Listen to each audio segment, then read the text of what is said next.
Sneider. How are you? Johnny boy, I'm good, baby. Good to see you. You must be flying high after that escape last night. You had no right winning that game last night. And of all people, Brown bails you out in the corner. What a shock of a victory for you guys. He was 0 for 3 from three-pointer up until that shot, for God's sakes. I had the tweet already, ready. Don't even talk to me. I just leave me alone. I couldn't believe that Indiana let that happen. I mean, that was more Indiana blowing it than the Celtics winning it. Obviously, an incredible shot from Jaylen Brown in the corner. Yeah. But more about the steal, not getting that inbounds pass. Yes. Or, the turnover, off the guy's foot. Yeah, it was wild. We needed everything to go right. You know what it felt like? It felt like an old school Patriots game. Where you need everything to go right for this to happen, and then it did. I was shocked. I'm like, I'm looking forward to all the articles that were going to be out today saying Boston choked it away again. Boston in trouble. Is Indiana better than we thought? This was the game to take, and they didn't take it. It was there for the taking. The crowd was dead. It was there for the taking, and they blew it. And that's the difference between people who've been there and people who haven't. Tyler's only 24, first trip through the playoffs. He got a little nervous when the things got tight, and they blew it at the end. We'll see what happens. This might be a sweep now, brother, or maybe a 4-1 series win, because this was the one to take. This was the one. I mean, it was the one, but with Porzingis coming back, obviously that's going to help, because I think that really hurt us inside, know. But I think the Pacers could win one or even the next two. I mean, they look good out there. It's true. A lot better than I anticipated they would look. And we'll see what happens tonight with the Mavs and the Wolves. But that's what. Go ahead. What were you saying? I hit some crazy buzzer beaters though too. Yeah, true. Very true. Very true. And of course, but this is not a sports show. That was just a fun conversation there, real quick to start things off. So I know Jeff's a huge Boston fan, and the Celtics going up 1-0 there at home.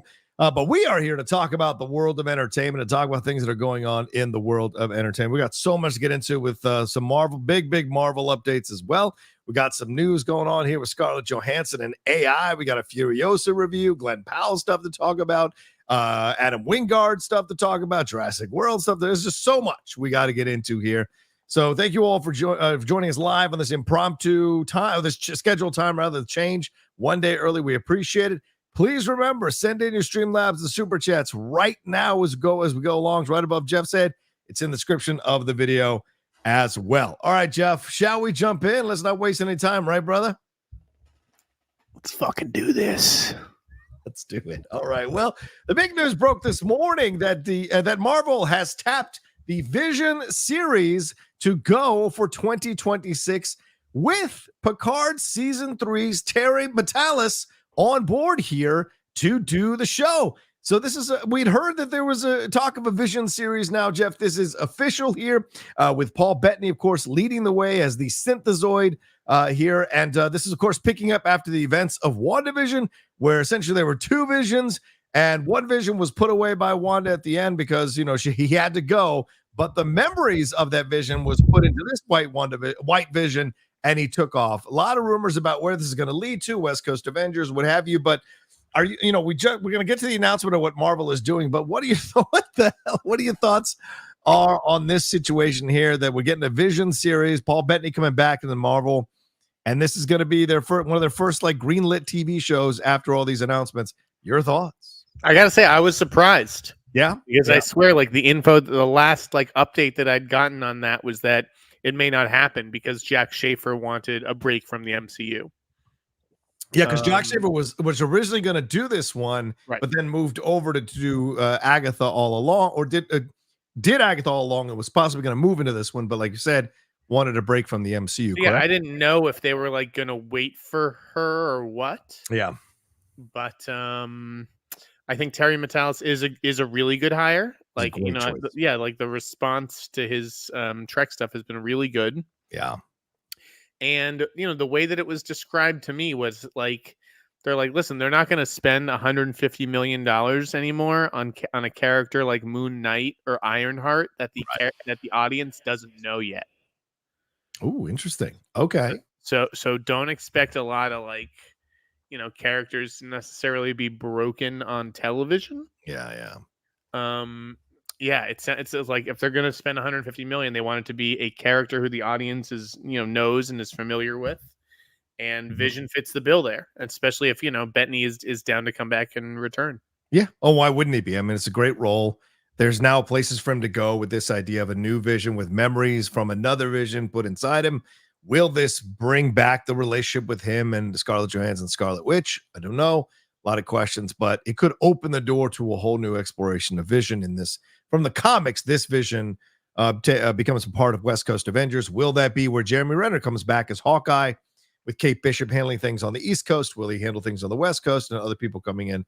We shall see. But it's curious what you say about this whole thing about Jock Schaefer, because from what I heard from a couple of people who texted me after I posted our story, that this had been in the works for a little while, that this stuff with Terry had been going on for a few months here behind the scenes, the negotiations. And Feige just appeared a few weeks ago on Terry Matalas' Trek podcast. So clearly there had been a real mutual admiration society going on between these two guys, especially after Picard season 3. Yeah, I mean, like I said, I think that Jack Schaefer needed a break from the whole Marvel stuff. I'm sure that they were informed a while ago that it was like, hey, you may need to find somebody else for this if Right. I can't do it on the timetable that you want. Right. I was under the impression that it may just go away because of that, or at least be on hold, like we'll kick that down the line. But if everybody was game to do it and Marvel had a way to slot it in or whatever, then I understand why they'd be like, hey, we're going to move on and find somebody who's really experienced, Yeah. Well, what do you anticipate this is a sign of, though? I mean, we've been hearing, and we're going to get to in just a little bit, about the new changes Marvel wants to put in motion. As you said, they want to keep the costs down. But why do you sense that they would want to pursue this series with this character, with Paul Bettany, with this situation? Do they anticipate there's going to be a huge interest from the MCU on Vision? Because remember, Vision, yes, good part of WandaVision, but it was called WandaVision, a good part of the Avengers films, but he's like, he's the AI that becomes Vision.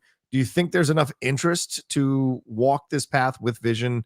Does this make sense to you, I guess, looking at it as an analyst for Marvel? I mean, yes and no. Okay, yeah. Let's talk. I don't know that I'm particularly interested, but I didn't finish WandaVision. A lot of people did, and a lot of people probably thought WandaVision was their best show, like of that crop, right? Yeah. I think that was the general consensus. So it makes sense to me that they would want to pursue more Vision. But from a personal standpoint, yeah, that it didn't really do much for me. Maybe it was more the approach than it was like the character. Yeah.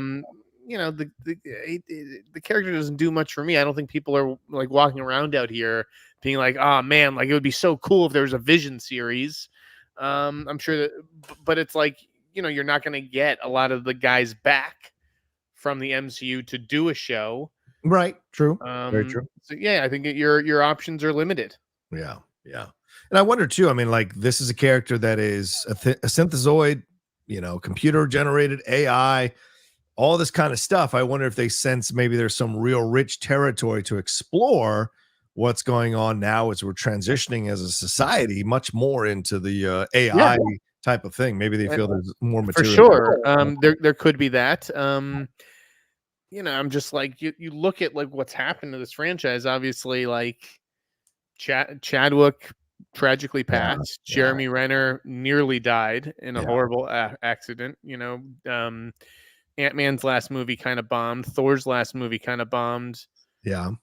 Doctor Strange was a success. But they're probably holding him out for another, feature or something. I can't imagine Benedict Cumberbatch would do like a Doctor Strange series. No, he doesn't. Has Downey moved on? Has Evans moved on? Evans is supposed to be coming back for something. It's Vision is kind of what you're left with is sort of what I'm getting at. Yeah, connection to the Avengers. That's an excellent point. Someone asked, I think Mike makes that a point. Is it too late for a Vision series? I wonder, Jeff. I wonder if we've gone past it. Because, it feels like a hearkening back to phases 2, 3, and 4, rather than moving forward with phases 5 and 6. But maybe Vision is going to play a more integral role going forward in these next Secret War movies that they've got coming up for the Avengers. I don't know. Maybe they sense a bigger role for him, so let him have a series. It seems like a lot of like Avengers stuff, though, right? Like if we're Yeah. talking about these Avengers movies, and then there's like talk of a young Avengers, and then Yes. there's talk of West Coast Avengers, and it's just like, I don't know. This is a lot of Avengers for me. All right. And I saw like Wonder Man's going to be presented under that like special banner, right? Yes. Wonder Man under the spotlight banner. Yeah. Uh, The Echo was presented. again, the next generation, right, is Blade and X-Men and Fantastic Four and all this stuff. Yeah. But like you can't, like I said, they wanna do the stuff on TV that people are already familiar with, those characters, and they're not, you know, technically those characters haven't been introduced into the MCU yet. I guess that's the safest bet, to go down that route and see what happens. But if that one doesn't generate much interest, then I don't know what you're left with. Because I have this weird feeling that Agatha all along is not going to generate the buzz they think it is, or the attention or the eyes or the views they think it is. Even it's a musical. I mean, it's another thing that they're hiding is sort of a musical, right? Fair point. And I love Catherine Hahn. Nothing against Catherine Hahn. It's just a matter of how much interest is there really at this point now, after all the time has passed, because it's essentially 2 spin-off series off one show with WandaVision, right? With Agatha and Vision. So has too much time passed for this to feel relevant to what's going on in the MCU. I don't know. But again, the course correction is just announced, so like they still have all this stuff that's sort of backlogged. Yeah. You know, that makes sense, I guess. Yeah. And once they get that off their plate, then I think you'll see the new vision for the small screen stuff sort of start to, show itself. Yeah, and I'm a big fan of Terry. I'm so happy for him, and he was really gracious to DM with me when we were first starting out reviewing Picard, because we were one of the first people to jump on it and review it, and he was very kind about it. So I'm definitely cheering for him. For those you don't know, he also did 12 Monkeys, a showrunner of 12 Monkeys, creator of that show as well. He did the season 4 CBS reboot of MacGyver. He's written for Night Flyers, Nikita, Terra Nova, and Star Trek Enterprise. He's also, Jeff, I didn't know this, he's also been restoring Back to the Future DeLoreans. He restores them and puts them on Jay Leno's Car Garage show, which I had no idea. I got to get me a ride in one of those. I like the not that it was necessarily news, but like Disney's announcement, if you will, that not everything's going to be so like connected. Right. So that's on the rundown. Do you want to jump into that next? Yeah. Let's do it. Yeah, exactly. Keep it going there. Let's go. Go ahead. But yeah, but Marvel is rebranding its streaming efforts as Marvel Television. That's what they're calling it now here. And they're splitting up both animation and Marvel TV. They're calling Marvel Television, that's the live action stuff, and they're calling animation stuff Marvel Animation for its animated shows. The rebrands are supposedly meant to help Marvel disabuse audiences from the pervasive impression that its content is one unified narrative experience that must be consumed in its totality. Brad Winderbaum went on to say in comments about it, he said there was a lot of pressure post Avengers Endgame on the public to feel obligated to watch absolutely everything in order to watch anything. Part of the rebranding was a signal to the general audience that we're creating a lot of options and you can follow your tastes within this brand. Some will be more comedic, some will be more dramatic, animated, live action.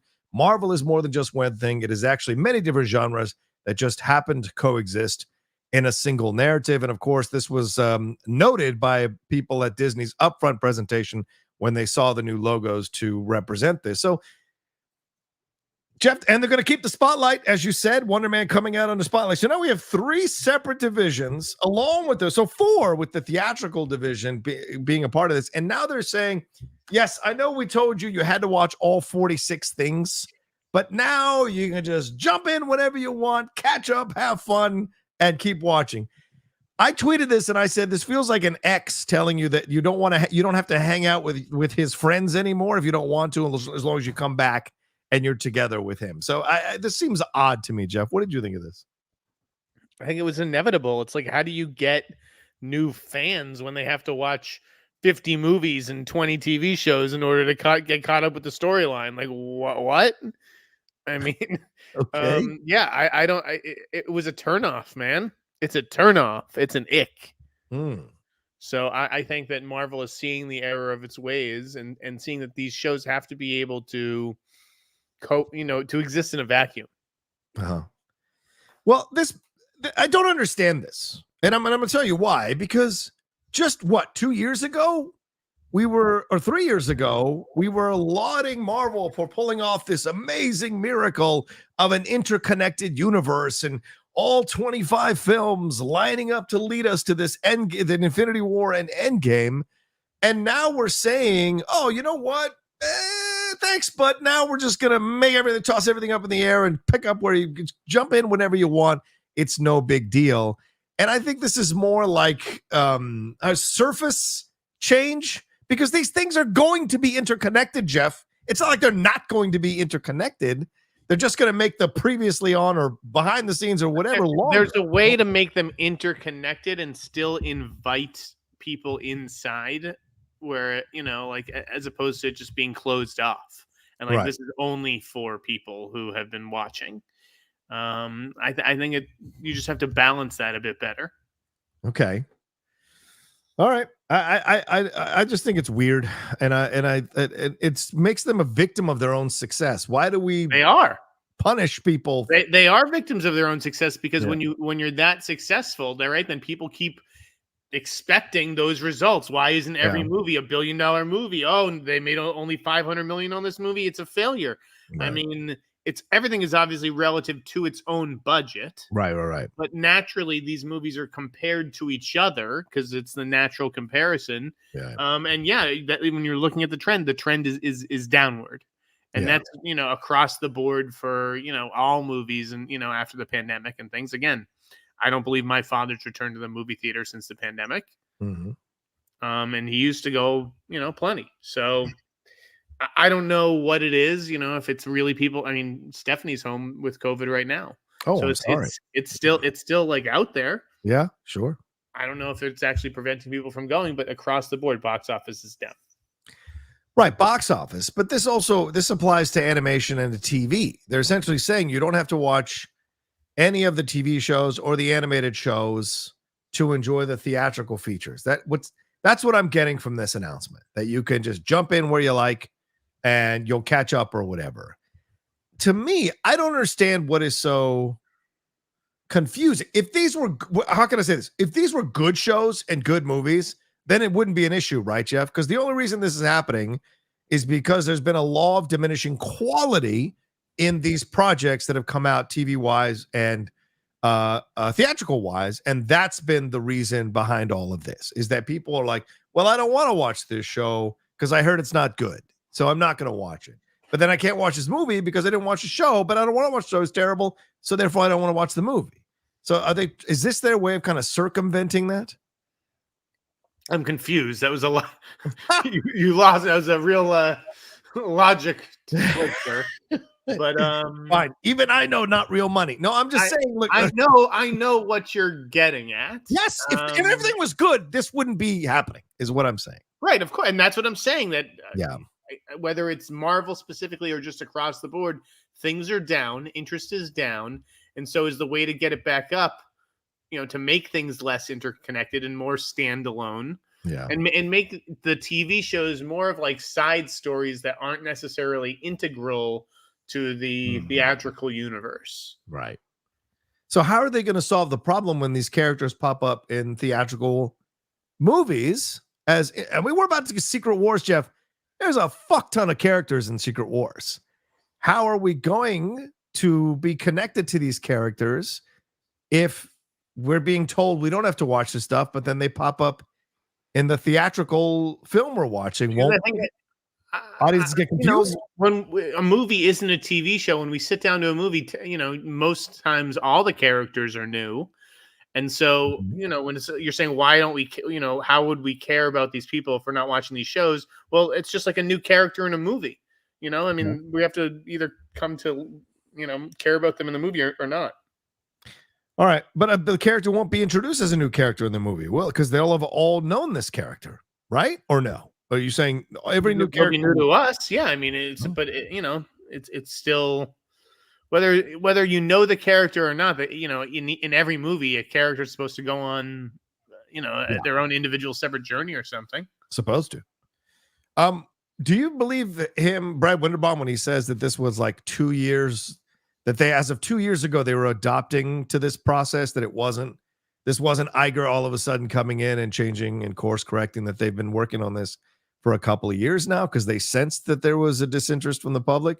Or do you think this is a relatively new development and this is like what No, I buy it. I do think that, the writing has been on the wall for quite some time. I mean, when did Ant-Man come out? Last February? Yeah, last February. All right, so that's a year and 3 months. I think the writing was on the wall clearly by then. Yeah, probably 3 months before then, when the first Ant-Man trailers came out. Yeah. So we're talking about fall 2022. Probably Moon Knight. 2 years. Yeah. I think Moon Knight was also a part of them realizing that it was going in different directions. So yes, I do buy that, because Marvel's on top of that shit. Yeah, they're taking the polls. One more thing with Marvel, let's talk about this, man. Something Jeff clued us into in his newsletter and on here on the hot mic. Michael Lesslie, when Jeff reported, was one of the finalists to be the writer for the X-Men movie. Now Justin Kroll is confirming it in a quote exclusive that Michael Lesslie will be writing the X-Men movie now going forward, Jeff. So what are your thoughts on this? Yeah, first of all, great scoop by Kroll, and thank you to him for crediting me. Yeah, that's what I was told, that it was always going to be between him and Rafe Judkins. I don't know that they love to pit one writer against another, so it became, well, they're in the mix. There's others, but those are the two finalists who I'd heard. And honestly, what I'd always kind of heard was that this is the way it was initially framed to me, was that they may hire Michael, but ultimately it's going to go to Rafe. So why not just cut out the middleman and hire Rafe first? But Michael's going to do the first pass. Could Rafe Judkins be the guy who comes in and rewrites the script next, which is inevitable? I mean, how many Marvel movies have had one writer on them, right? True. I mean, it's almost an inevitability that someone else will come in. That very well could be Rafe Judkins, but for now, Michael is going to do the first pass, and I think that makes a lot of sense. People were like, "Oh, this isn't like a flashy hire. What the fuck are you expecting? Paul Thomas Anderson to write X-Men? You want a competent screenwriter, and Michael Lesslie is someone who the studios trust to do that, whether the end product reflects that or not. He's been a part of some big things." And obviously, he was in the mix for the Harry Potter series, which Warner Brothers is still insistent is coming to Max in 2026. So, I think that he makes sense. We just want a someone to give us a spine, essentially. That's what a script is. It's a backbone. It's give us the structure, give us an idea.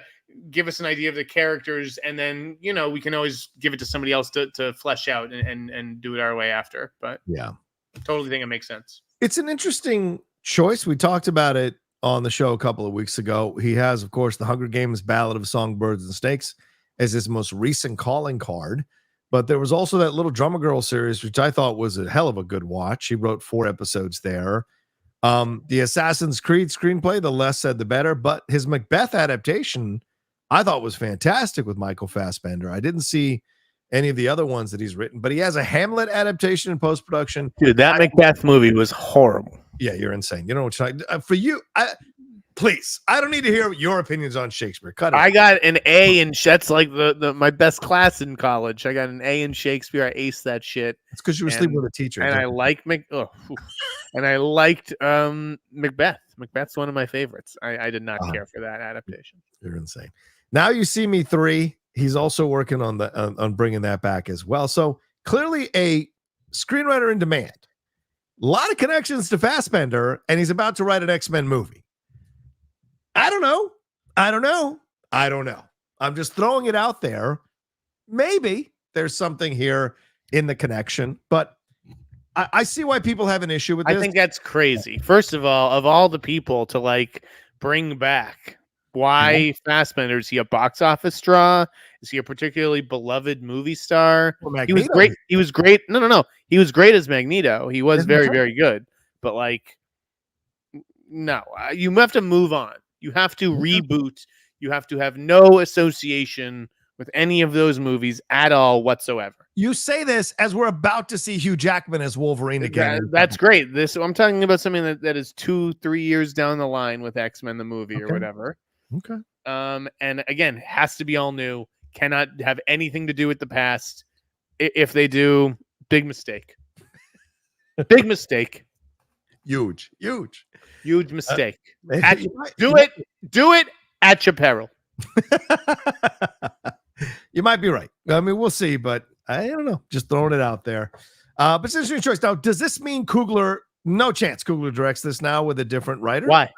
I'm just asking you because Coogler likes to write his stuff. Who put out this Coogler rumor anyways? Whoever put this out is lying. Okay. They haven't been thinking about this. Okay. All right. I mean, maybe like. So let me bring another thing up here. And this is something you've brought up before in other situations. So I think it's safe to bring it up. The idea of this is a white male writer stepping in to write this story. And the X-Men. Oh, the horror, the humanity. You're the one that's been complaining about white casting for the last few weeks, so you can't play that game here.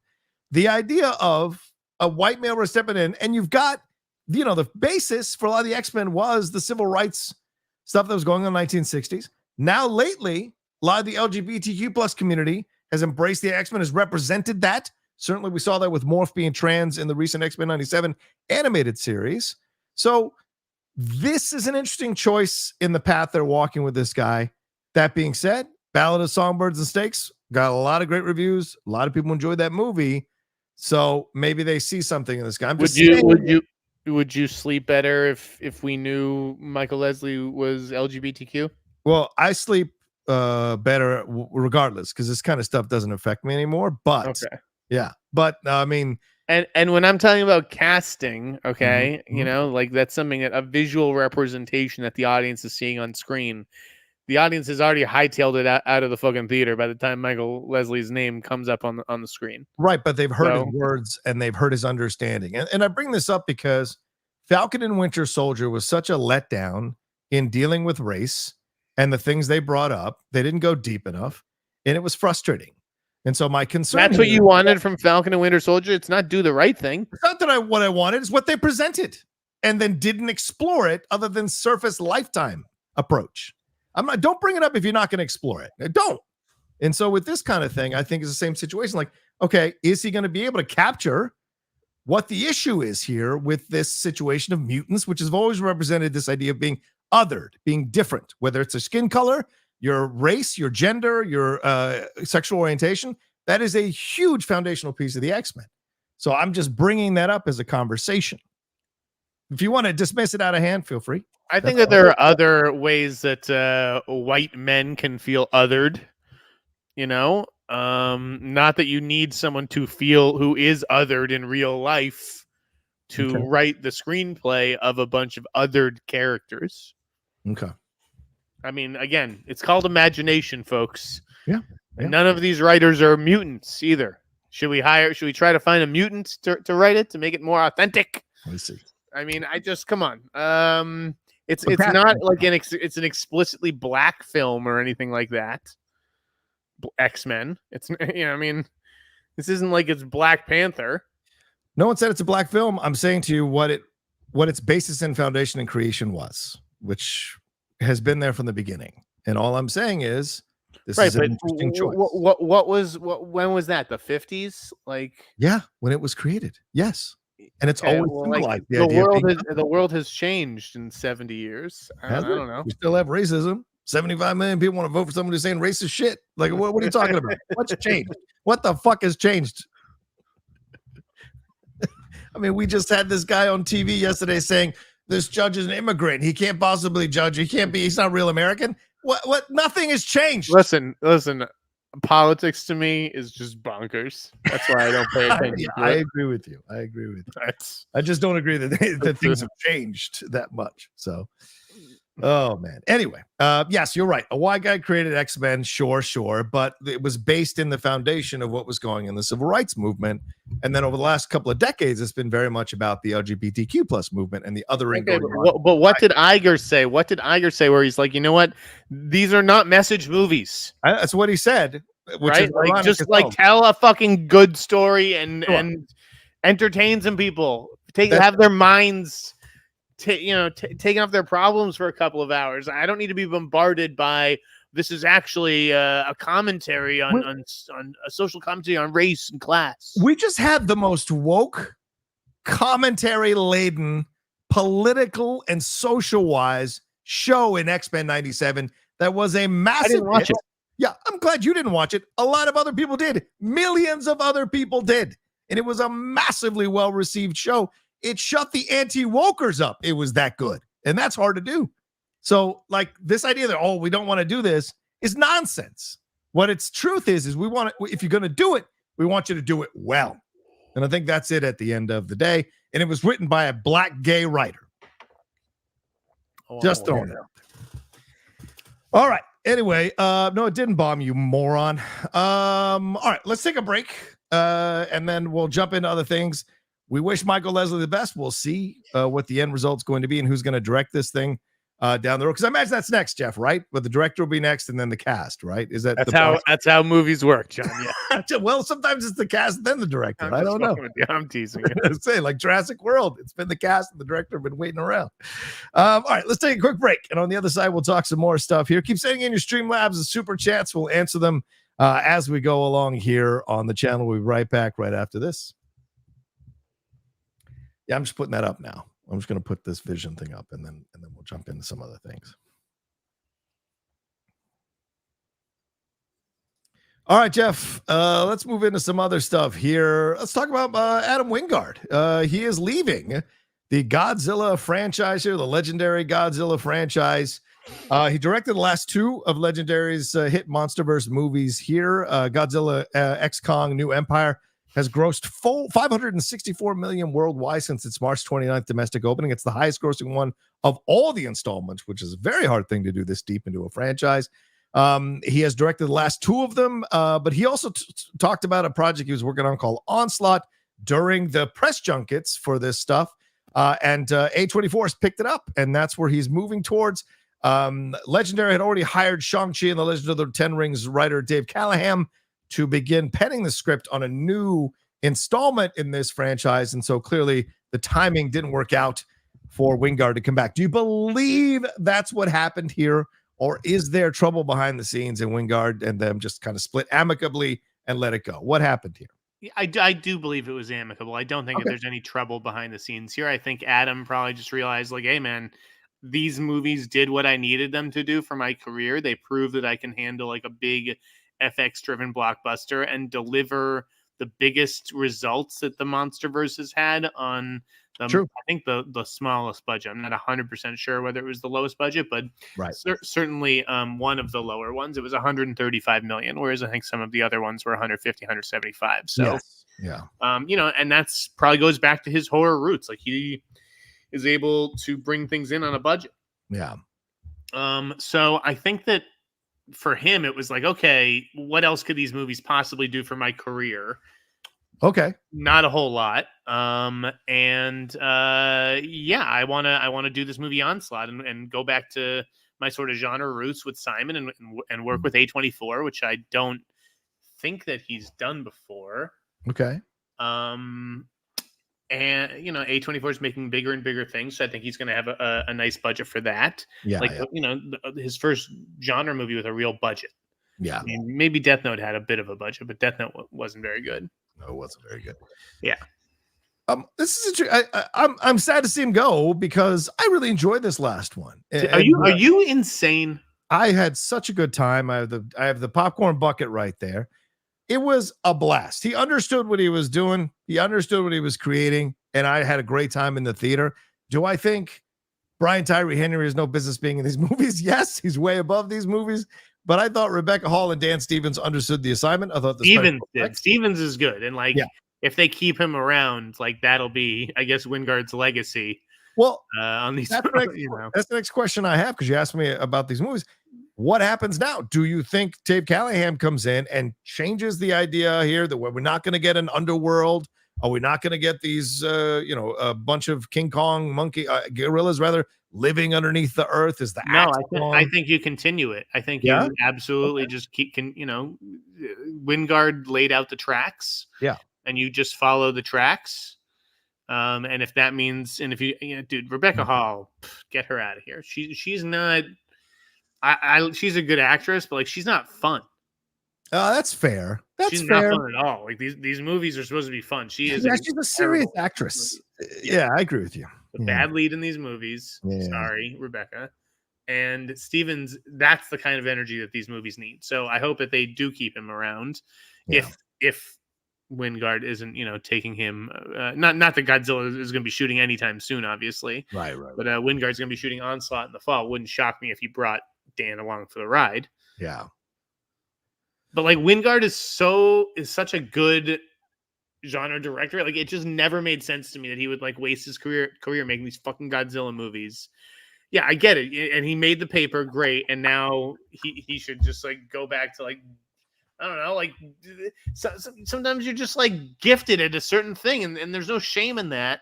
Yeah. And you don't have to be ashamed of your horror roots. Like, dude, this is what makes people happy. Like you're good at it. Do it.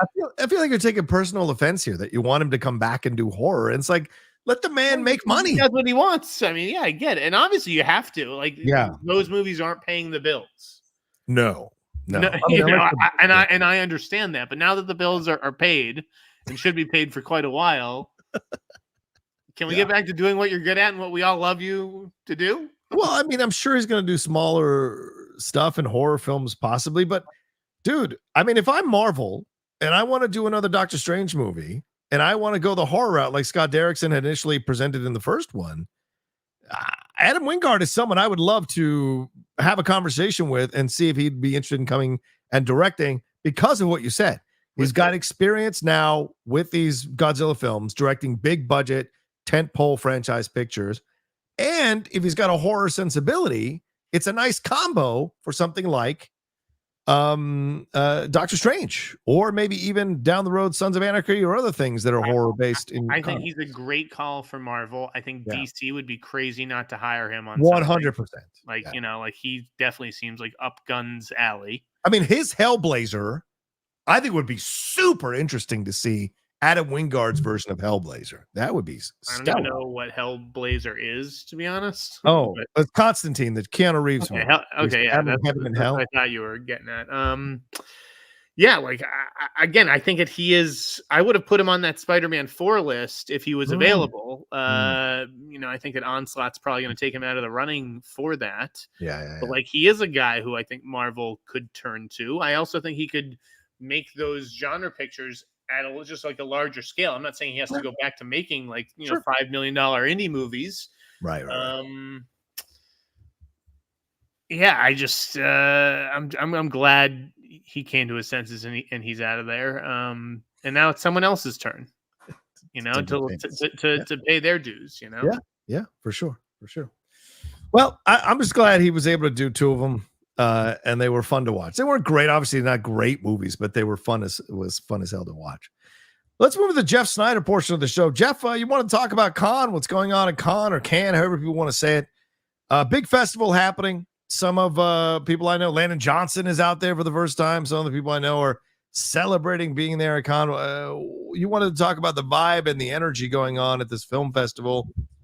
And by the way, there's a great article, I think Variety or Hollywood Reporter, really interesting article about how film festivals are struggling and figuring out the new terrain now on what to show and what not to show and the reaction from audiences. What are your thoughts on Con, man? Con.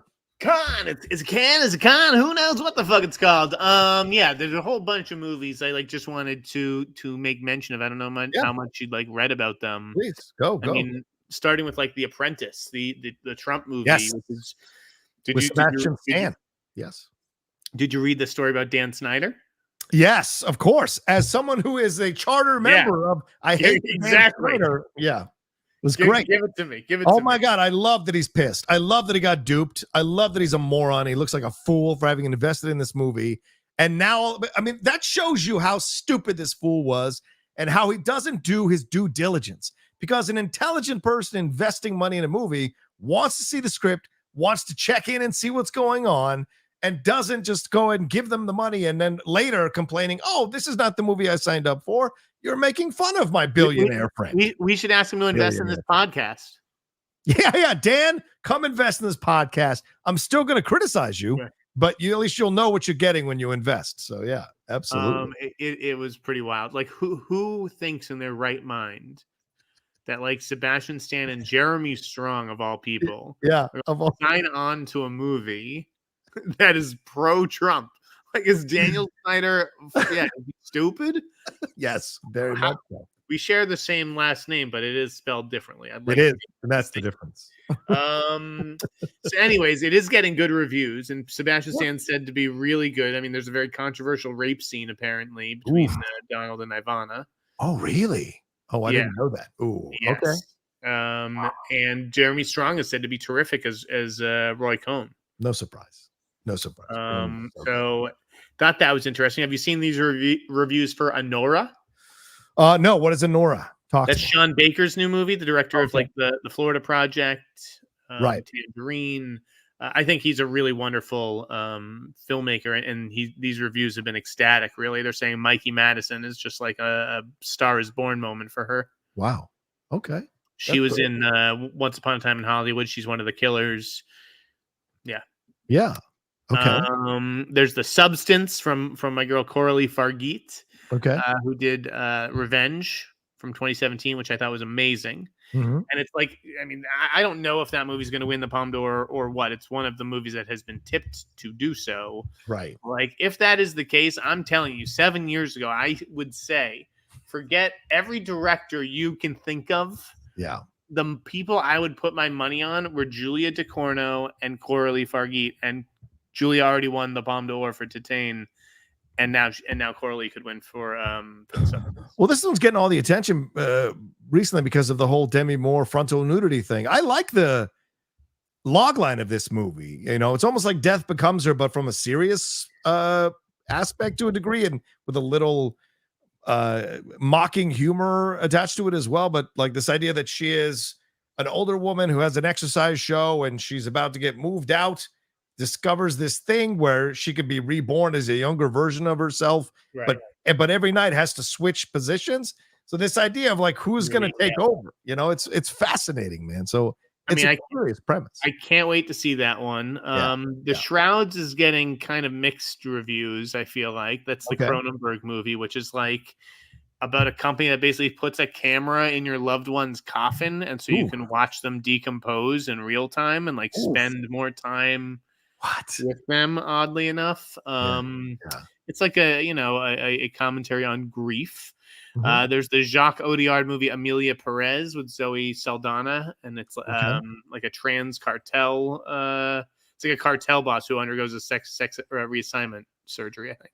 Oh, okay. That's actually super interesting. Wait, Selena Gomez is in this? Yeah. Interesting. All right. And I mean, I think that director is brilliant. I feel like Oh Canada got kind of bad reviews. That's the Paul Schrader movie with Richard Gere and Jacob Elordi. Kinds of Kindness. I feel like those were mixed reviews. That's the Emma Stone Yorgos movie. Jesse Plemons sounds like he's the standout in that. Megalopolis still is not sold. It's sold basically all over the world except for America, where he obviously wants just too much money. Right. So I don't know if he's going to bring his price down or what. Yeah. It still sounds like a shit show over there, but I wonder if Academy voters will like give him some credit for it, just like putting his own money up and like seeing his vision through. 3 hours? Why is Yorgos doing a 3-hour movie? Most people can barely stand Yorgos stuff past 2 hours, 2 hours 15. You going to put 3 hours? All these movies are way too long. Honora sounds super long too. There's just no discipline anymore, and no executives or producers or anybody willing to tell these directors, hey, you got to cut fucking 10, 15 minutes out of this thing. Yeah. So that was like, most of the canned stuff, I feel like. I feel like you're being a real asshole and leaving out Horizon. I mean, just because it's Kevin Costner and Westerns, and clearly had a rivalry with the Outlaw. You got issues with Westerns. This is not getting reviewed well, unfortunately. And I'm heartbroken, but some of the reviews seem to make sense to me in that this feels like a rush job, like he's trying to do Taylor Sheridan. He's trying to Taylor Sheridan his stuff, and that it is set up for what's going to come here in the next 2 to 3 months. So once the film comes out, the next installment and next installment after that.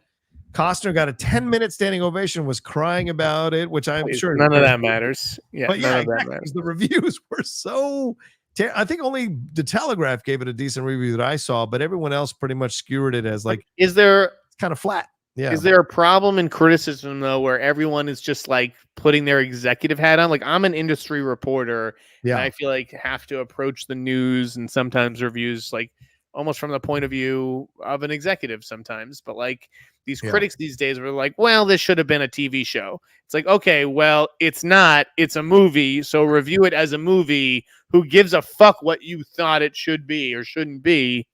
Just review it. Well, isn't that stemmed from the fact that the characters that are presented aren't fleshed out enough for that to have an effect? So if you had it as a TV show, like we're about to get with Presumed Innocent, right? Half a movie. How's that? I mean, it is half a movie. Like, yeah, true. We have to wait for the chapter one. Yeah. That's what I wonder about, if the second movie will clarify things. But Costner was asked about cutting it down, and he said, in this interview, famously, in a back and forth, ball busting back and forth, he said, I don't give a shit if you think it's too long at 3 hours. Well, if people aren't going to go see it and the reviews are bad because it feels overly long, maybe you should give a shit that it's 3 hours long and make some cuts. And I wonder if that'll affect the next parts coming out, if there will be now a different editor on there to cut it down, or if Costner will put the edict out to cut it down. So it seemed like an odd place to debut that movie too, Jeff. At Cannes, an American Western that's 3 hours long from Costner. It just seemed like, I think maybe they'd have an appreciation for like a time gone by. It's a nostalgia sort of driven festival. It's not like Sundance where it's necessarily like looking ahead. Yeah. There's something like, you're stuck in the past. You're staying at the same hotels that the old stars did. So I don't know. I don't think it was the worst idea. It's a summer release, so it's like it's can or nothing, really. Yeah. What were you gonna do? Take it to South by, But again, I bring this up to you. Texas. If the first one comes out and it bombs, even though they've got this film in the can, do they put it out, or do they put it on their streaming service? Yes, they're putting them both out. I mean, Warner Brothers is really just getting like a distributor fee, basically. Yeah. For putting these movies out. I think Costner put a lot of his money into the movie. I guess that's how you kind of. Yeah, I don't think that the release of Chapter 2 is dependent on the box office for Chapter 1. I also don't think that the box office of Chapter 1 is going to be that bad. Okay. Yeah, it's quite possible. All right. Anything more on Con? Nope. Because he gone. Let's move on to this other story here about Scarlett Johansson. Got to get your thoughts on this. Scarlett Johansson AI controversy. Aye. This is happening for Scarlett. So lawyers for Scarlett Johansson are demanding that OpenAI disclose how it developed an AI personal assistant voice that the actress says sounds uncannily similar to her own. Her legal team sent OpenAI 2 letters asking the company to detail the process by which it developed the voice that tech company dubbed Sky. OpenAI held a live demonstration of the voice last week. I watched that demonstration. It was uncanny and scary at the same time. Many observers said the voice sounded a lot like her voice acting in 2013 Spike Jonze film Her. And Altman, who said the 2013 Spike Jonze film is his favorite movie, invited comparisons by posting the word her on his tweet, but then OpenAI executives later denied any connection between Johansson, and then they dropped the voice because of, quote, questions about how we chose the voices in ChatGPT. But apparently it came out that apparently Altman had been courting Johansson for months to get her voice to be the voice on OpenAI. And in fact, 2 days before they launched they reached out to her, couldn't get a hold of her. And when they did, they just launched anyway. And now they're getting all this kinds of shit. They're claiming it's another actress. They're claiming there was 5 actresses combining together to make this voice. So allegedly. So Jeff, this brings up the real concern of these artists and performers that their stuff can be used by something like OpenAI. And what are the legal ramifications? What is the legislation for stuff like this? What's your thoughts on all of this? I mean, it is scary. I think that Scarlett Johansson has every right to defend herself and her own her own voice. Yeah. And I do think that sounds a lot like how I know Hollywood to operate, which is like, oh, we would love you for this. Oh, you're not interested? Well, we're going to do it anyways. Yeah, like, any way that we can. So that none of that stuff surprises me. The stuff that Scarlett is alleging. Yeah. But I also wouldn't be shocked if they're like, hey, here's the 5 actresses and we took their voice and we fucking mashed them together and then we put a little fucking hit this button. And I guess it does sound really close to you, but it's not. Yeah. Okay, so then what grounds does she have to stand on? Like, there's billions and billions of people in the world, and I get that, DNA is 99.99, you're unique, but are voices? That's the question, isn't it? Yeah. Like, are the voices the same? And can they use your voices? No, that's the. It's like, just because we can't hear the difference necessarily, doesn't mean that there isn't one, right? And again, if they can prove how they created his voice, then I guess she doesn't really have a case, no matter how much it sounds like her. Let's see here. I wonder if I can do the sound. Yeah, I honestly have not listened to it. Okay. Hey, ChatGPT. I'm Mark. How are you? Oh, Mark. I'm doing great. Thanks for asking. How about you? No, that doesn't sound like Scarlett Johansson at all. It's a little bit sound. It sounds like a woman. Yeah. A little bit. Again, I can't. Okay. She sounds a little bit like Scarlett Johansson, but no, that does not sound like Hi. Johansson. Pretty good, actually. That's what they're using. Oh. Hi.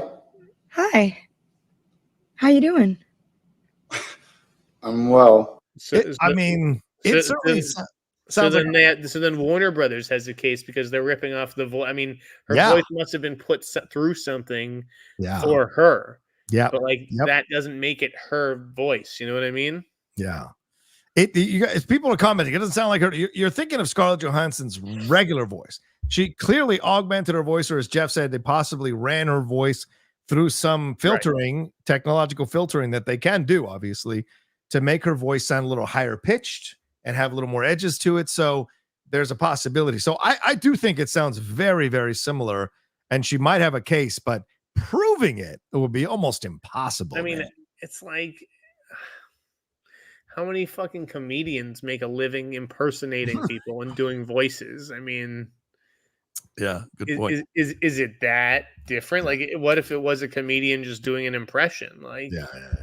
That's I guess, but I guess it's because of the connective tissue with her. I guess that's where you find a little proprietary issues going on, because that's someone's performance. I don't know if that's the sort of thing that holds up in court. Where it's like, well, I was in this movie, her, and that's why they can't use it. Like, I think it's more the fact that they reached out to her for months. That's a damning thing. If they have evidence, sure, that's damning. It's obviously what they had in mind, and when they couldn't get what they had in mind, they went as close as they possibly could to what they had in mind. Yes. The question is whether that is illegal or immoral or whatever. And obviously, it's not right. But listening to that voice, I didn't think, oh, this is Scarlett Johansson doing the voice. Didn't think that at all. Obi says, Scarlett said, keep my voice out of your mouth. That's right. Well said. Jeff, you had a Spider-Man article. Let's move on to that. You talked in your Spider-Man. You listed out 10 directors, but you also talked about something that I guess maybe I'd missed, and I want to get your clarification on this.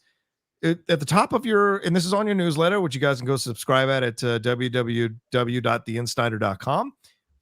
You said that Spider-Man, Tom Holland becoming Spider-Man, he might not come back for Spider-Man 4. He might come back for a whole new trilogy of films, which wouldn't necessarily be Spider-Man 4, 5, and 6. So I hadn't thought of it in that way. Can you clarify that, or am I misreading what you said? Yeah, you're misreading. I know what you're talking about. I meant for like Spider-Man. I mean, he's not just coming back for Spider-Man 4. He's coming back for 4, 5, 6.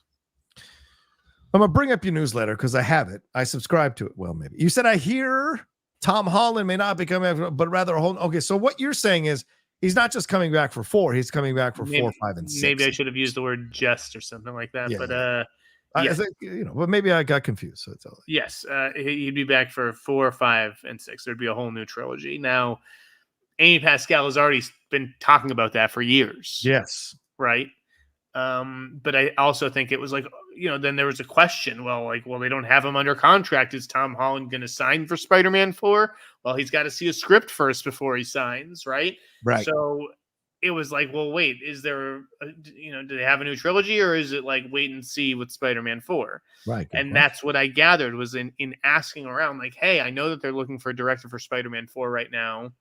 Right. What's going on? Like, here's the list that I came up with of like 20 names. Who on this list should be on it? Who should I take off? Who should I put on? And I got feedback, and people said, well, by the way, he's probably coming back for a trilogy. That's what they're looking for, right? Nice. Yeah. I don't know that someone would necessarily commit to an entire trilogy. I don't know if John Watts committed to an entire trilogy up front. Right. If it was like, let's see how you do with the first one, kid. But I thought that was significant. Now, I don't know if that means that Zendaya would come back for a new trilogy. She may just come back for one movie.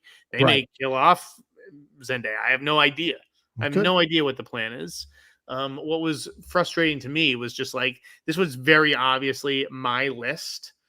And Jamie helped me come up with it along with like sources and stuff. But it was like, this is just my opinion. And then the next day, it's just like all these people are in contention for Spider-Man 4. It's like, what?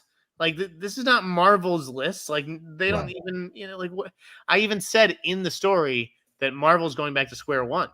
Yeah. Yeah. As far as filmmaker meetings go. So, yeah.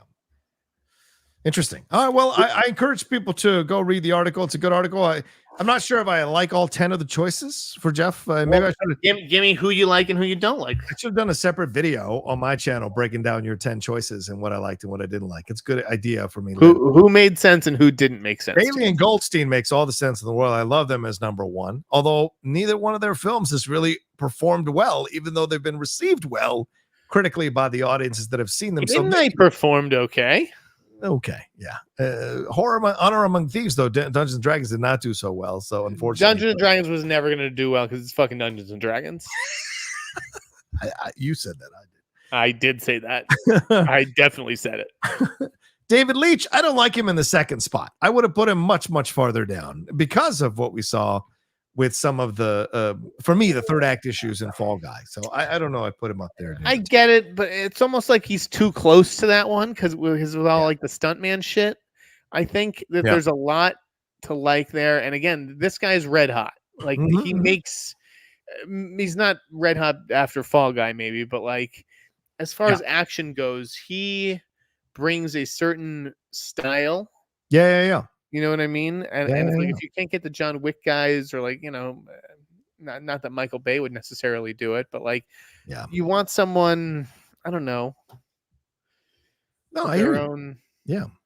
Anyways. Adil and Bilal, I like this choice because right now, from what I'm seeing of the early reviews of Bad Boys, before it got screened earlier this week in Los Angeles or last week late in Los Angeles, it's really positive reviews, including our buddy Drew Taylor, who liked the movie. And I know Drew Taylor's notoriously hard to please on It's shaping up to be a big hit. Yeah. So if that's a massive hit, now Adil and Bilal have a whole separate leverage they can use here to possibly, that'd be fun. I would like to see them tackle a Ms. Marvel thing if you were going to go that route, but certainly Spider-Man would be a lot of fun. Benson and Moorhead, interesting choice. Okay. Again, these are trusted guys, right? But Adil Bilal, Benson and Moorhead, they've worked with Kevin before. Sure. Fair point.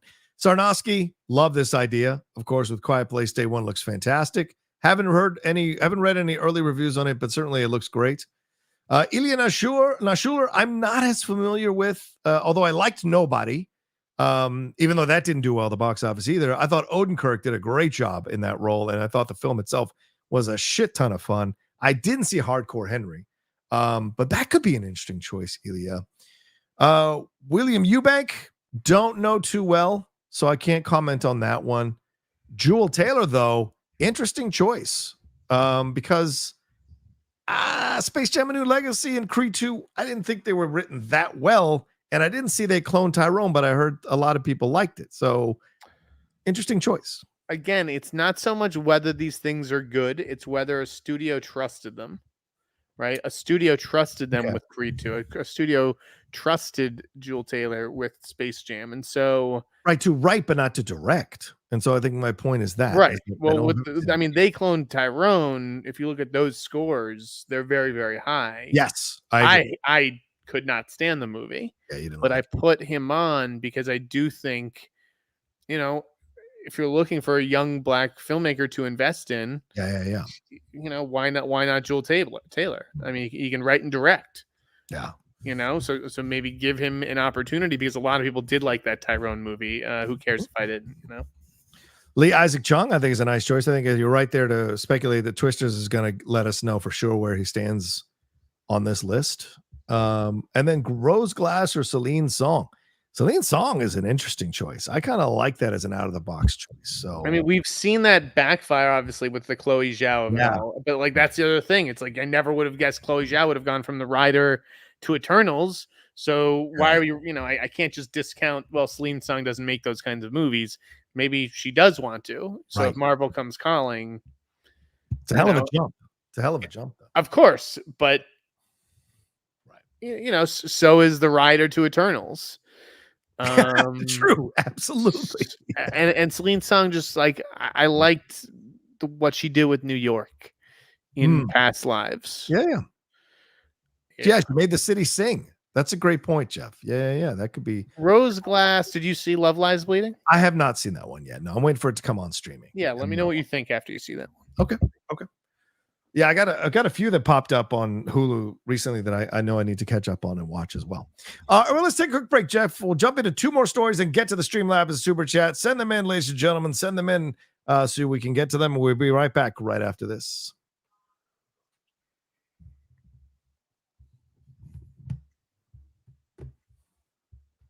All right, Jeff, let's wrap up with this Glen Powell story. He was being profiled in a new article here, talking about his life, talking about his time in LA, and now he's moving back to Texas following the Matthew McConaughey route. But this was a really interesting, engrossing, fascinating article. For those of you who haven't read this thing, it takes us on his life from when he first kind of got a role, and then how Denzel Washington and Ed LaMotto really helped him come to Hollywood, and then all the struggles he had here trying to make it until just a real questioning his confidence, questioning his abilities, and then how it slowly but surely started to happen for him at a later age in his 30s, and that now he's gotten to the point where, because he's now a writer and a producer and certainly a star after the film with Sydney Sweeney, Anyone But You, he is now turning down roles, and certainly it says in the article he turned down the Jason Bourne reboot, which I didn't even know they were working on, and being a part of the Jurassic World movie, saying he didn't think his part would elevate the film, or his role would elevate the film, and didn't want to be a part of it. So fascinating article. Your thoughts on this? What do you take away from this article? Well, first of all, put that picture back up. I mean, it's a good looking dude. This is the only time you're going to see Glenn with chest hair. I feel like they shave and wax him for all these fucking movies, right? It's all the bone broth. Yeah.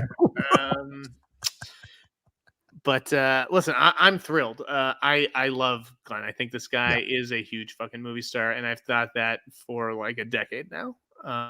I've long known that he was going to pop, and I'm glad that Hollywood is finally wising up. I mean, even after Top Gun, like it took a movie like Anyone But You to really put him over the top as a lead, right? Yeah. Well, he talks about how he was poor as hell even after having done Top Gun, because Top Gun, they sat on it until the COVID was quote unquote over. And meanwhile, he's suffering financially, and he's running out of money. Yeah. I mean, he slept on my couch a couple nights. Please, you slept on each other's couches. I can't even afford a couch, guys. I've seen your bank account. So, yeah. anyways, Yeah. I'm getting a call. Oh, is it Glenn? It's not. Don't talk about sleeping on couches, my guy. He's like, that was the secret. Okay, so he signed on to Heaven Can Wait this week. Yes. Yes. Is that a remake of the Warren Beatty movie? Yeah, I've never seen that. That's going on my list. I'm gonna watch that. Dude, you need to watch the director's cut. It's on Criterion. I own it. I think the movie is so much better as a director's cut than the initial. It was the end of Michael Cimino as a filmmaker, man. Right. So, yeah. And again, with Jurassic World, like again, I thought that I'd heard that Universal was trying to keep the budget, in check at least. Sure. Yeah. Okay. Right. And obviously they had to pay Scarlett a lot of money. Right. So the idea was that, well, if we get Scarlett, we are going to have to trim back maybe on how much we're paying the other two leads. Oh, interesting. But it sounds like they still went after Glenn anyways. It wasn't so much about the money. It was about the script. Right. And it just like the part wasn't what Glenn was looking for at that time. Right. So yeah, he passed. And I think Bourne, I mean, I've never been a huge Bourne fan either. And I don't know if that's the right route for him. I think things like Huntington and Monsanto and Running Man, like these are interesting projects. Yeah. So what do you take away though about him as now that he's in this position where he's picking and choosing? What do you take away from what he had to say here? Like, is this a great blueprint for anybody who's maybe thinking of getting in the business? Like, learn to write, learn to produce, beyond that set, get all the knowledge you can. And that even the great ones who are like succeeding now, they've been through some shitty times in that town rather. I don't blame him. Like, yeah, if I could just go back to Massachusetts and have the phone ringing off the hook, like I might. Yeah. To be with my family and everything.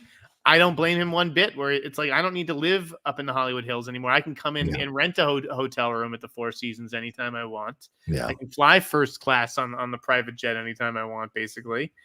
Right. So yeah, dude, go back to Texas and live your best life and be a fucking king there rather than just be like, some celebrity who gets gawked at all the time here. Yeah. Well, he talks about the fishbowl, right? And that feeling of like the competitive feel, all that. I totally get it. Like, even being this 2 hours away, it's nice to be out of the madness of that fucking city and still be able to do my job. Do I sometimes get FOMO when there's big events or whatever? Yeah, for sure. But I wouldn't trade in the drama of that place for what I'm experiencing. Yeah, John was in the same fishbowl, guys. Anywhere John went, he was getting photographed. People were I don't mean that. I just mean like with his co-stars. Shit, but you know what it's like. We're all, got to go to the screenings, got to show up. Who's getting the job? Who's not getting the job? Who's talking shit about you behind your back? Who's fucking, who's everyone? Yeah, who's mad that you're getting connections and publicists? It's all that nonsense. It's like, fuck off. I get it, man. You wouldn't even believe half the shit. What the people say about me? Oh my god, I'm sure. Heaven's Gate is not Heaven Can Wait. Oh, okay. So Heaven Can Wait is the Warren Beatty one where he plays the football player who gets killed. That's a remake of was it Mr. Jordan? Something about Here Comes Mr. Jordan. Heaven Can Wait was a remake of Here Comes Mr. Jordan. Heaven's Gate is Michael Cimino's Western. That's something else completely. Okay, so that seems more like Glen Powell's taste. So apologies on the misunderstood. No, I misunderstood. So it's on me. So yeah. Anyway, TMC is no, they're not. I was just saying, like, it's LA, and LA, no matter where you are in LA, it can be a grind. So I get wanting to go back to Texas. This also says to me that he's, he did it, and now he's older. He's a down-home boy. He doesn't have a wife, clearly, as it was just speculated in the article. He just wants to go back to Texas and reconnect and be with his family. I think it's a good thing. Still would have liked him as Jason Bourne, though. Okay. One last thing. We should talk about Furiosa, man. I'm wearing the shirt. Saw it a couple nights ago. Did you get a chance to see it, Jeff, or no? I'm sorry. Can you repeat that? Furiosa. Did you get a chance to see it? I did not. I missed the screening on Monday night. Okay. Yeah, I really wanted to go, but it was up in Burbank, and it was just going to take so long to fucking get up there, and I hadn't finished the newsletter. I didn't send it Friday night, so I was like, you know what? You got to be an adult. You got to stay home. You got to send the newsletter. So I'll see it, tomorrow night. Okay. All right. I enjoyed it, but I've seen other people's reviews rather, and I can understand their issues. To me, you have to love this world of Mad Max to enjoy the film, in my opinion, because it takes its time. There are action sequences, but this is not Fury Road. If you go in and expecting Fury Road, you're going to be disappointed. It is not a nonstop car chase for 2 hours. It is very much a prequel. It is it is a young actress who does half the film before Anya Taylor-Joy shows up. So you get to savor both versions of Furiosa. And I think that young girl did an excellent job. Hemsworth steals the damn movie. He is excellent in the film. As I said, there's action sequences, what have you, and crazy scenes, but it's very much a character piece about Furiosa and her journey. So it's it's not going to be like fucking My Dinner with Andre, but there is, some character stuff being developed. And there are a couple of conceits that they make in the film that I think I can see some people having issues with and other people not. So that's what I would say. That's my overall review. But I have seen so much stuff. All I've been doing is watching things, and yet for the second week in a row or third week in a row, I've not seen the major release. Yeah. You talked to what are some of the? Oh, and George Miller directs the fuck out of this. That's Dr. George Miller to you. Excuse me, Dr. George Miller. Yeah, I saw your read your. What do you want to talk? I read your newsletter. Is there anything you want to let people know about that you want to review real quick?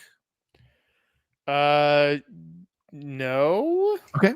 No. Okay. Yeah. Other than the Amy Winehouse movie, I thought was better than people have given it credit for. Yeah, you were upset that people did not like the film. You and the Insnider, the Mrs. Insnider, like. I mean, okay, listen. The other movie that drove me nuts was. Have you seen In a Violent Nature yet? You're not going to watch In a Violent. I'm not going to see that. Dude, no. I mean, this movie. Yes, there are some gnarly kills. This is like torture porn, though. There is one amazing kill in it, but it's like this is the most boring fucking movie. It's not a movie. I mean, I go to the movies for stories. Yeah. Right. There's just no story here. There's not even an attempt at a story. Like it's a video game where you're just getting to be through the eyes of the person going to kill people, right? It really is. I read a whole bunch of reviews and one guy was like, it's just a zombie on a walk. And it's like, yeah, pretty much. And listen, it's fine to like it. Right. But I don't understand. And when I say like, oh, well, I hate critics these days, that doesn't mean I hate all critics. I know everybody just like interprets that. Obviously, there's some critics I enjoy and think I, know what they're talking about. But when I say critics, if you are participating in the Rotten Tomatoes thing, then you are being lumped in and you are falling under the critics, the blanket term. Okay. And it makes no sense that movie is 90% on Rotten Tomatoes. Oh, no sense at all. Okay. If that movie was 70% fresh, it would make sense. I get it. 7 out of 10 people like the movie, but like 9 out of 10 people, like there's something wrong. And it's that the horror press are a bunch of easy lays.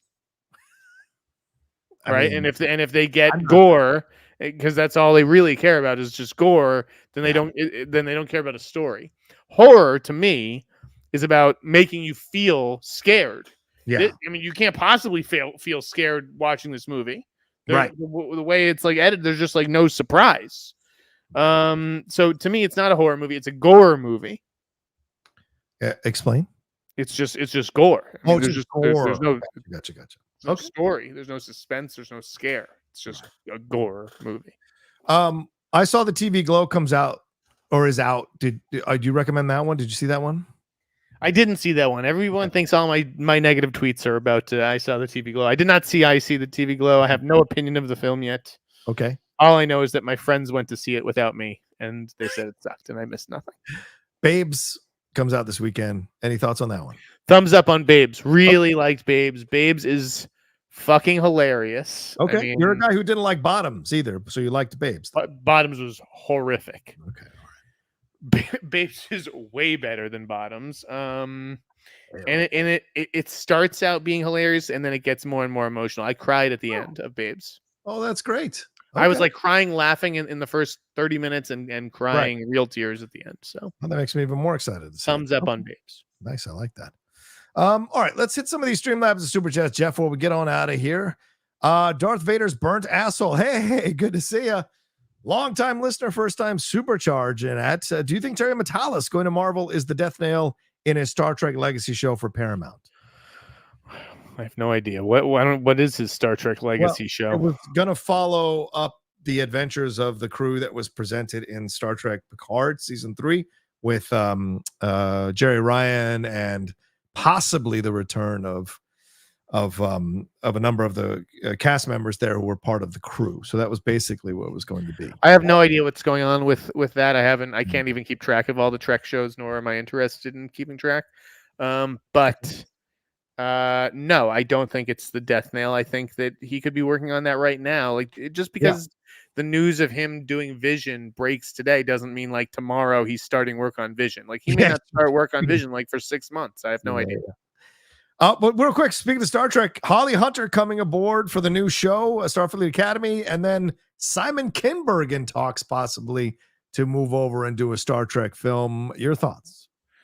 Good actress. And I mean, I just don't understand how Kinberg keeps getting these like stewardship positions of these giant franchises. I mean, I'm very glad you said any guy, like I get that he has experience and again, this is where I say I never claim to make sense, right? I get that they hire Michael Lesslie for X-Men because he has experience, but like Kinberg, how many bites at the apple does this guy need? It's wild to me that he, of all the people in Hollywood, was like the best suited for this job. Yeah, I don't like the hire. As someone who's been enjoying the Star Trek Rebirth, I don't like the hire. I'm concerned about the hire, and I can't wash out that last X-Men movie from my head as the one he directed, and I can't even, just it drives me insane. So no, I don't. But I love Holly Hunter, another great, solid, strong actress to bring into the world of Star Trek. I think is great. I'm a fan of that. Mumra says, let's pretend Horizon 1 and 2 is awards worthy. How would that work at the Oscars with them only coming out 2 months apart? Has this ever happened before? Holly Hunter, by the way, it's like if you couldn't get Sigourney Weaver in that Mando movie, Holly Hunter would have made a great choice. Maybe Star Trek was just waiting on whoever didn't get that. Let's pretend. Okay. How would that work at the Oscars with them coming out 2 months apart? Right. Like, would some actors be nominated for 1 and some actors be nominated for 2? Could 1 be up for picture, but 2 is better directed and that gets a director? Yeah, I get what you're saying, Mumra. It is confusing. I don't know if they would it's all about how they submit. So I wonder if they would submit as one whole thing, just like this is maybe. Horizon. It was just released in 2 parts, like I don't know. Different movies. It's 2 different movies, even though they're connected. So it should be treated as 2 different movies. I don't see necessarily. I mean, it's 2 different movies. I don't judge Return of the King by Fellowship of the Ring, do I? I mean, like it's 2 different movies. I mean, yeah. I'm just saying. Chanel name channel. But they were, but wait. They're 2 different movies, but I don't know what the deal is with like the Academy rules because what if it's 1 production? Oh, I see. If we're going bone deep like that, that's a fair point because I'm sure he shot it all with the same crew. And how do we know that he didn't use scenes that he shot while he was shooting 1? Did Lord of the Rings all shoot all 3 together? And did it do all 3 were shot together, not the first one and then the next 2? I think they were shot all together, like back to back to back. So yeah. I mean, what was it? Matrix 2 and 3 was shot back to back. So, channel, and so was Back to the Future 2 and 3 were shot back to back, which you can't tell watching those movies. Channel name says, I wonder how the rest of Disney Plus's other premium shows are helping them. They want to combat churn, but their seasons are so small and have huge gaps. Jeff, good question.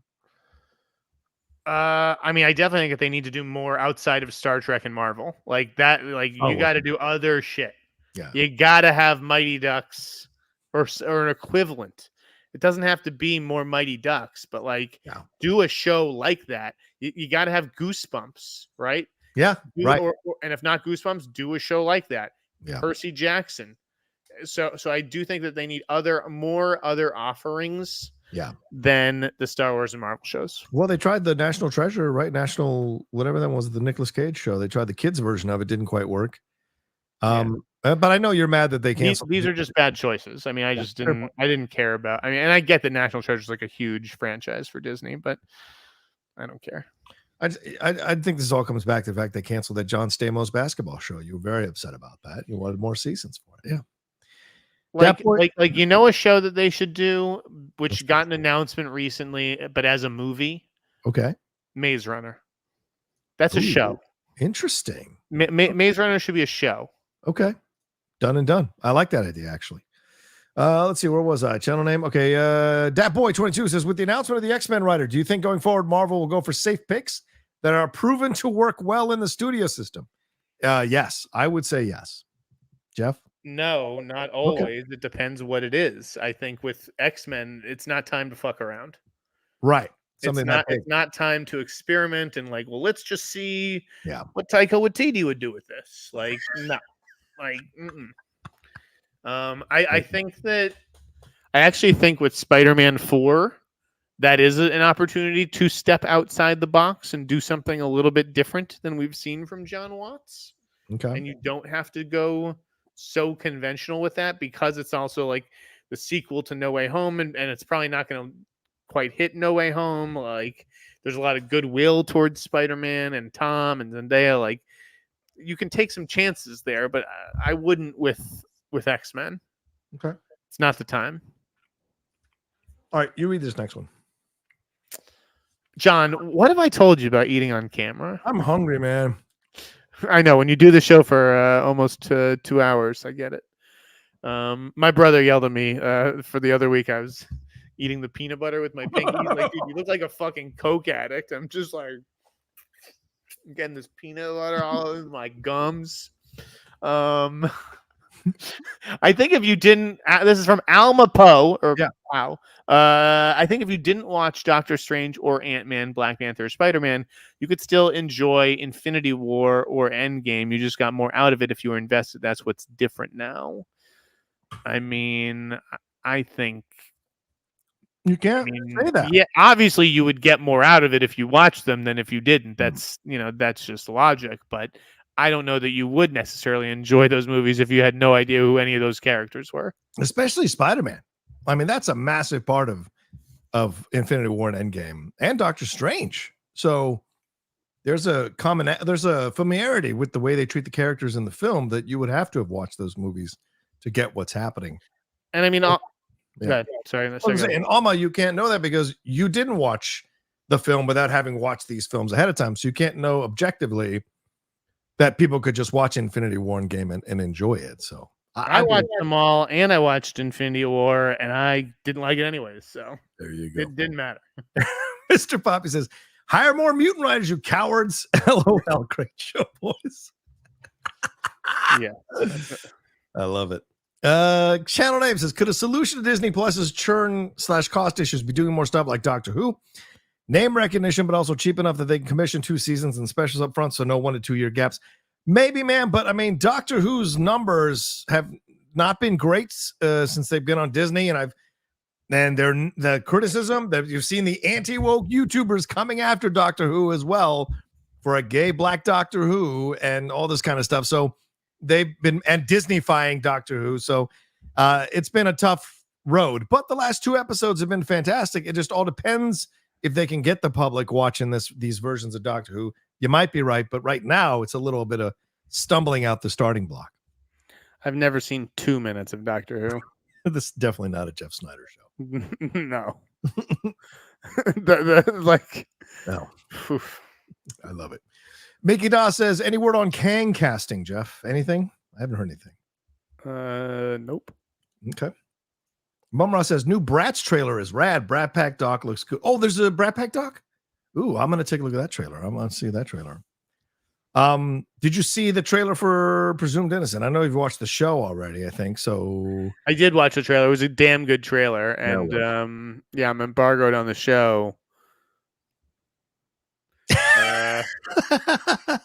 Yeah. I think we can read into that. What did you think of the Ren? Did you see any other trailer, like the Ren Fair trailer or anything? Did you watch anything over the last few days? I've seen all the trailers. Okay. No, I did not see Ren Fair. I barely know what that is. They sent the screeners, but I didn't look. Oh, that's great. I'm not into the.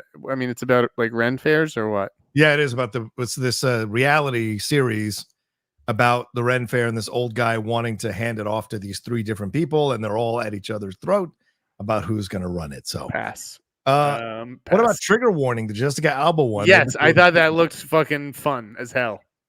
Yeah, but can she act? That's the question. I'm writing about that in the newsletter tonight. The Long Legs full trailer looked great. That was fucked up. That trailer, man. Very jealous of all the horror people who got to see it early. How to Rob a Bank? Did you watch that one? How to Rob a Bank? No, I did not watch that one. Check that one out. So that's from the director of Class Action Park. Did you see that? Yes, that I did see. Yeah. I loved that documentary. And so that guy's back with a new documentary about like a bank robber in Seattle in the 90s. Oh, wow. I hope that they do a whole fucking grunge soundtrack. I don't know if they'll have the money to license all those songs, but okay. You're making a fucking movie in Seattle in the 90s. How could you not? What about the Karen Gillan trailer? Did you watch that one? Long Bottoms or Late Bloomers or whatever it's called? No, I can't really stand her. What? You can't stand Karen Gillan? Wow. I think she's good actually in the franchise stuff. Like she was good in the Jumanji movie and she was good in Guardians, but like those outside of those movies, like the stuff that she says yes to, is bad. Interesting. Okay. That movie where she's fighting herself, Duel. Yeah, I didn't see that one. That was bad. Fair point. Jonathan says, anything on the Batman 2? Heard that pre-production on it starts in a few months for it. Jeff? Nope. Yeah. All I've heard is it's going to be a bit. That's bait. That's bait, mate. Samos, did you all see? I saw the TV glow. If so, thoughts? I think we addressed that earlier, Sam. Thanks so much for the super chat. Jeff has not seen it. I haven't seen it either, but I'm sure we will see it at some point in the next few weeks. Lights, camera, super action. What's up, man? Says, will Deadpool and Wolverine become the first billion-dollar mutants? Families with small kids will skip it. So I don't think so. What do you think? Yeah, it's an R-rated film, Jeff. No. Okay. I do not think it will break $1 billion. I think that will be just out of reach. Yeah, Christian seems to think our bet is that I said it was he said 750 million. So will it make 750 million or more? That's what I'm going to take the over on that. I predicted 900, which may have been a tad high, but I don't think it hits $1 billion. Yeah, I don't think it hits $1 billion either. Mumra says, in Living Color and Mad TV being Fox shows, why haven't these ever streamed anywhere yet, like on Hulu or anywhere else? Too edgy? INC DVDs were edited. I don't know what INC. Oh, in Living Color. Is that what that is? Maybe. I don't know what INC DVDs were edited means. Listen, in Living Color and Mad TV were not, I don't think are edgy by any stretch of the imagination now. I think it's probably just a rights thing. Yeah. Keenan it's Keenan Ivory Wayans. Like, it depends on what Keenan is doing with these. He owns the rights, I imagine, Jeff. It's a great question, though, because those would be probably pretty popular on streaming. Sure. Yeah, good question, Mumra. I don't know. Yeah. In Living Color DVDs were edited is what I meant. Okay. Well, that's it. Well, there's probably some topical stuff that now looks bad in retrospect if they let it go. I can understand that. All right, let's hit these Streamlabs. We'll hit 2 and then we'll take a break and then finish them out, Jeff. Ben_Stiller says, any word on the Severance season 2 release date? Yeah, Jeff, this is people see all these Apple shows coming out, and every single one of the comments is, where's Severance? Any knowledge on this? No, other than I think it'll be this year. Wow, really? Right. I think it'll be this fall. I mean, I can also see it, holding until January next year, but I can't imagine it would be right on after that. Okay. Let's say first week of February at the absolute latest. Okay, sounds good. Orange Chicken says, Jeff Sneider, hear me out, bro. Please, you order a couple of dank burgers, extra sauce and fries, smoke a joint, head over to John Roca's place and smoke a joint with him. No, and eat some dank burgers and watch a dope mystery movie or show. It would have to be a weekend when the Lady Outlaw is out of town. Although she loves Jeff. She's a big fan of Jeff. Yeah, but she'd have to be out of town. Jeff's not allowed in the house when she's. No, we just can't smoke joints in the house. That's for sure while she's here. I know that. Joe says, hey, John and Jeff, hearing great hype about Anora coming out of Cannes, which is my most anticipated film of the year. Wondering which Sean Baker films you've seen and what are your thoughts are on them. I think you answered that, Jeff, already. Your thoughts on Sean Baker, right? That's another movie though that I want to add to my queue is Starlet. I never saw his first movie with Hemingway. I like them all. Like Red Rocket. I did. I liked Red Rocket. I liked Tangerine. I liked Florida Project. Florida Project. Tough. That's tough. I don't know. I'd have to think about that. I go to Florida Project. That's my favorite one. Yeah, probably the Florida Project. I know it's a safe choice, but it's my choice. Salah says, can Jeff give his thoughts / reaction on reading the Weapons script? Is it really a horror version of Magnolia? Did you read the Weapons script, Jeff? I did. Okay. And I don't want to say too much about it. Okay. Other than I would say that description is kind of accurate. Okay. Fair enough. Sloth says, I agree with you. And I will just say this. It was good. Okay. Somebody just got signed for Weapons, right? Recently? New cast member? I can't remember offhand who it was. Sloth also says, I agree with you both last week that Francis Ford Coppola hasn't had a successful film, either critically or commercially, since the 1990s. Do either of you like his Dracula film, and what are your thoughts on his filmography outside of the classics? So, yes, I like his Dracula film. However, Keanu is terrible in the movie. I think Lucy Punch is the actress who plays Winona Ryder's friend. And I think the guys are like, what are Richard Grant, Billy Campbell, and Carrie Elwes doing in this movie? So it's camp in all the wrong ways, but Gary Oldman is the reason to watch the fucking movie. And he is incredible in the film. And I think Coppola's vision for that is phenomenal. So it's worth watching, even though I don't think it's 100% what it should have been.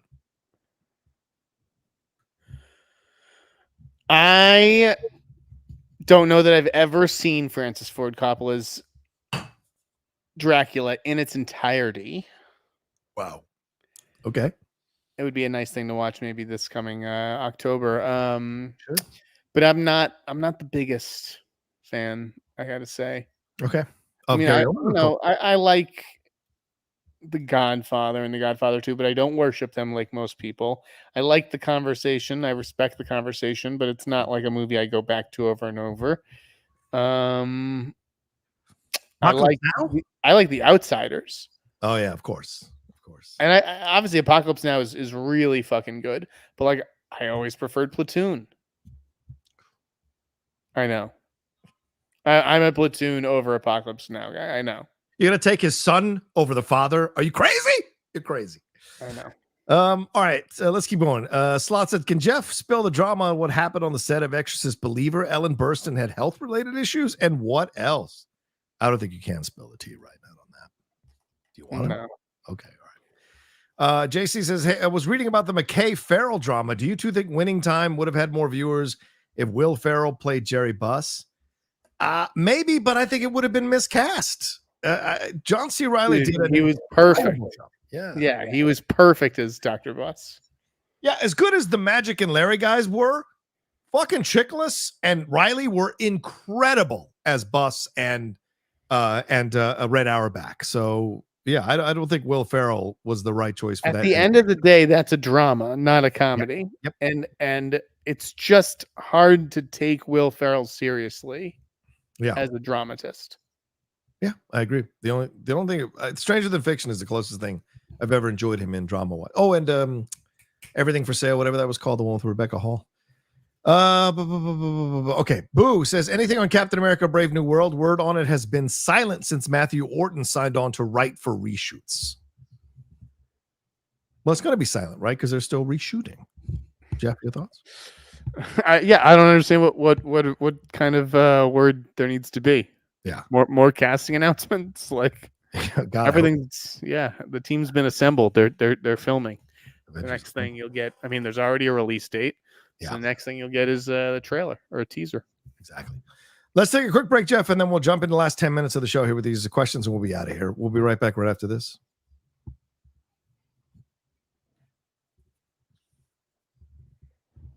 All right, Jeff, let's power through these. SF1210 says, any confirmation on Glen Powell joining J.J. Abrams' new movie?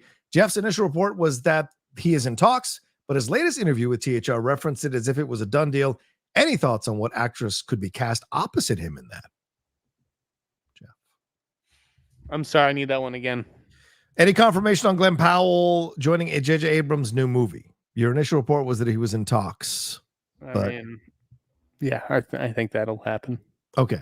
He referenced it as a done deal in the THR article. So, and what actress do you think could be cast opposite him in the film? I have no idea. Okay. Fredtastic says, hey, Hot Mike, for the past 2 years, we've had a movie that performed way past expectations in Top Gun, Maverick, and Barbie. Is there a movie coming in June or July that can surprise everyone and break the box office? Also, any Star Wars news? Anything coming you think could surprise the box office? I mean, Twisters. I think Twisters is a huge question mark. That's a very real possibility. Twisters could be huge, and it could be a shrug. I'm not sure. And that will be a big test of Glen's, appeal. Yeah. Because obviously, I don't think Daisy Edgar Jones is bringing anything to the table, really. Okay. I mean, she's a good actress, but I'm just like, as a star, no one's going to see the new Daisy Edgar Jones movie in a way that, with anyone but you, there were people going to see the new Sydney Sweeney movie. Right. That's true. So this is on Glen. This is like, it's like, if you're not interested in tornadoes, you better be interested in Glen or you're not coming. That's a good point.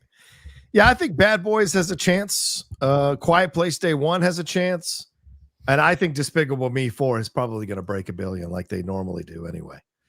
Sloth says, have either of you seen I Saw the TV Glow? Loved it. Would like to hear your thoughts. We talked about that. Thank you, Sloth. I Am Two Fly Cams is a Pirates movie with no depth. Feels like a massive misstep unless it's a masterpiece or something. Also, the news of Pixar laying off 14% of their Force Awakens anger awakens anger in me. Sorry. Disney reports all these profits, but they seem to be coming from all these firings. Two different things there, Jeff, real quick. The Bruckheimer came out. Is it Bruckheimer? Yeah, I think he came out and talked about it and said, or is it Joel Silver? One of the two came out and said, Bruckheimer. Yeah, he's got two Pirates movies in the works, one with Margot Robbie, one without. Yeah. I just could not give less of a shit about this franchise. Like 0% interest.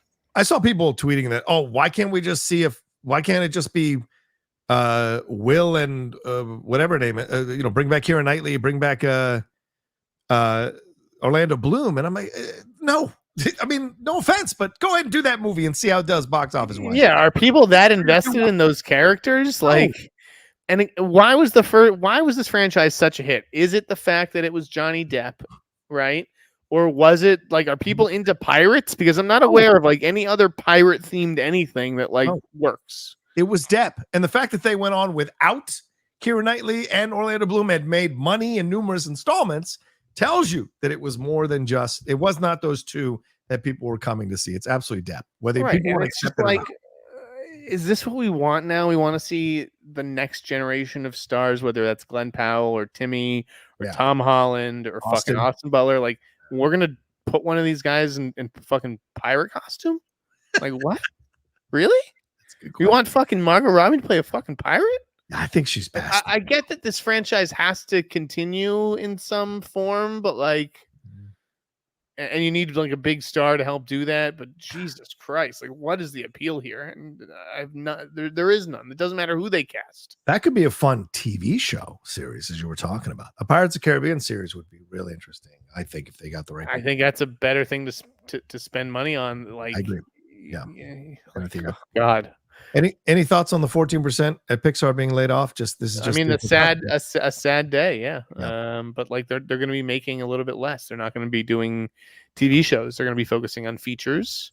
Yep. They had sort of staffed up a bunch to create all this content. When Disney when they were sinking a bunch of money into Disney Plus, and now they just aren't as needed. Agreed. Samuel says, "Are y'all concerned with movies going from the theater to streaming so fast? For example, The Fall Guy and Challengers." Will this hurt people wanting to go to the theater?